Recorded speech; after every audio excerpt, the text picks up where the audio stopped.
Hi, it's Lisa Cuneo. Welcome to my scrapbook table. Today I am using the cut file from day 17 of 31 days of cut files. You can see part of it there. It says documented. I'm also using a sketch from Page Maps. It's from just last month, July 2024. And I am doing a 2-page spread. And I show you it again there. I didn't realize I had it in the video.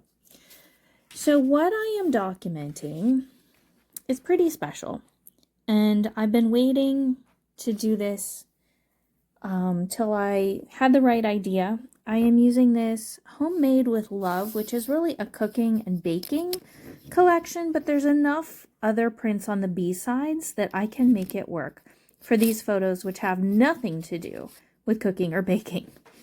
But the feel of the photos fits. So those are 2 newspaper articles. This is a letter, a note to me.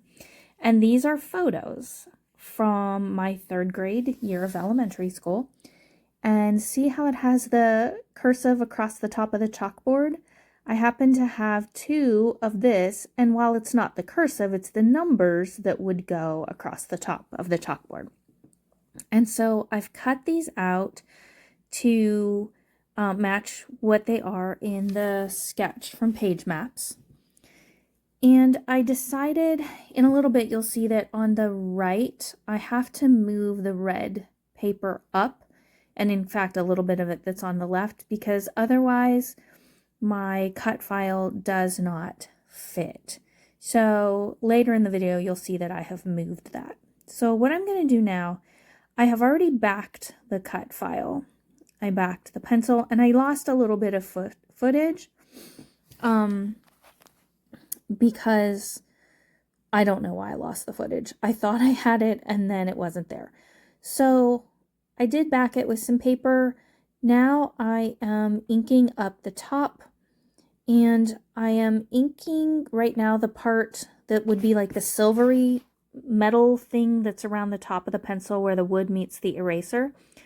And so I used some spray from Shimmers along with a little bit of a dark gray Nouveau drop, because the plain spray just wasn't showing up quite enough.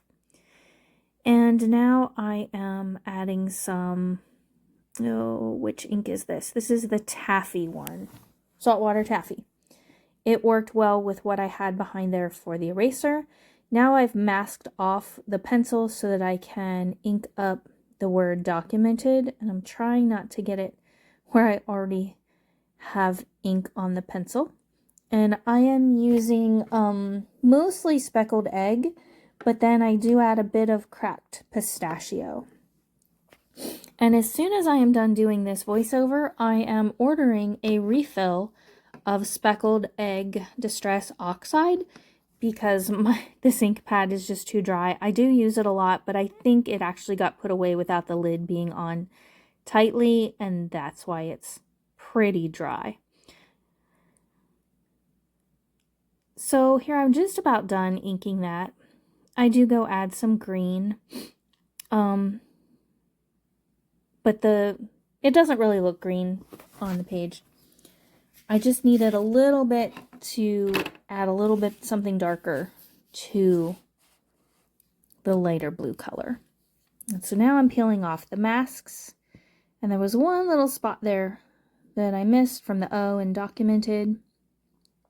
I love these little tiny blending brushes.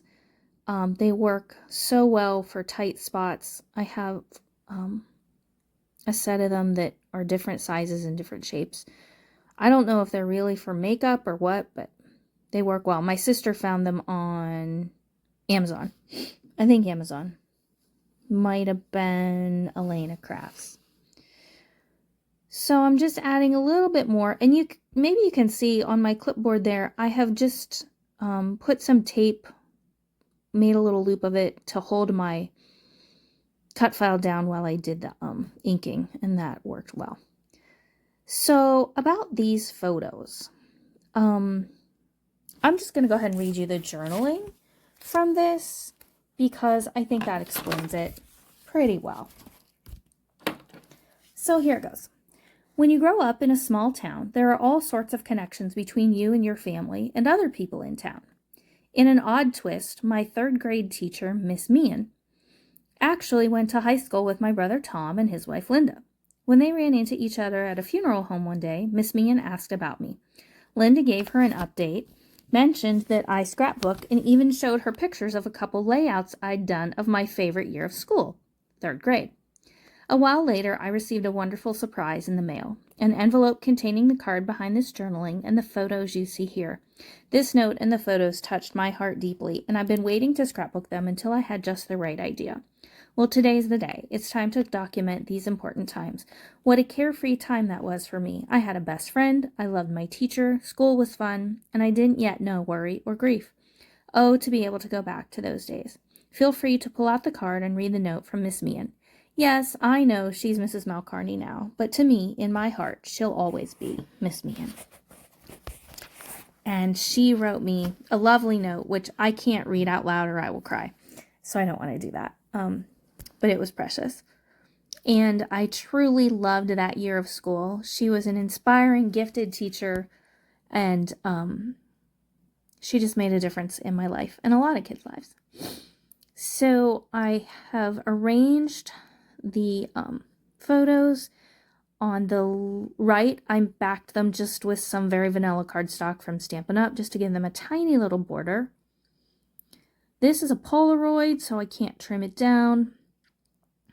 And I decided to put all the similar photos, like the same kind of photos, on the right, and the 2 laminated newspaper articles from way back then, and the Polaroid here on the left.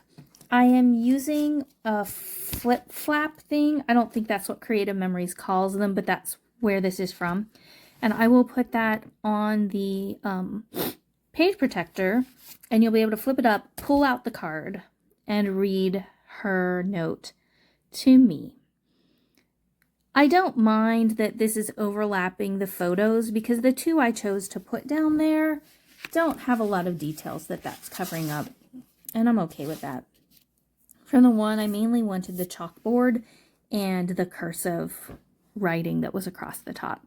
I cut out this camera from a different collection, or just a page of cut-aparts I happen to have that kind of fit. The background of it was too dark though, so I trimmed it out.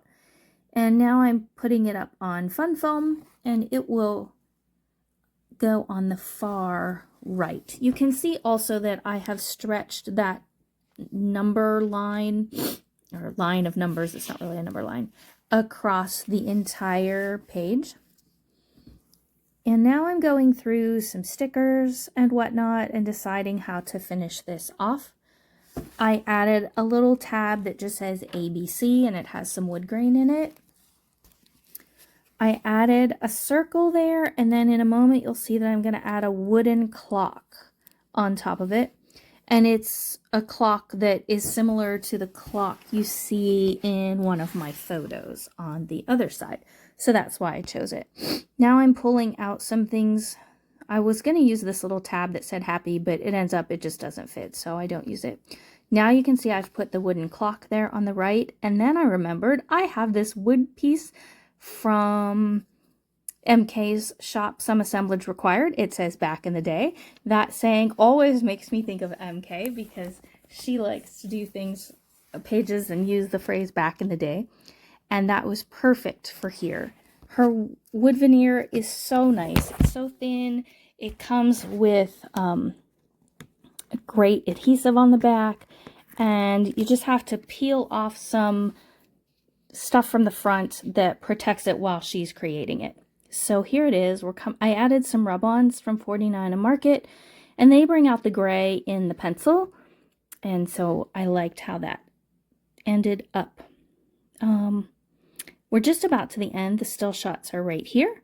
I'm so glad you joined me today. I hope you like this video and this layout. If you do, please give me a thumbs up. I would really appreciate it. And I hope you get to create something soon with your own scrapbook supplies. Have a great day. Bye.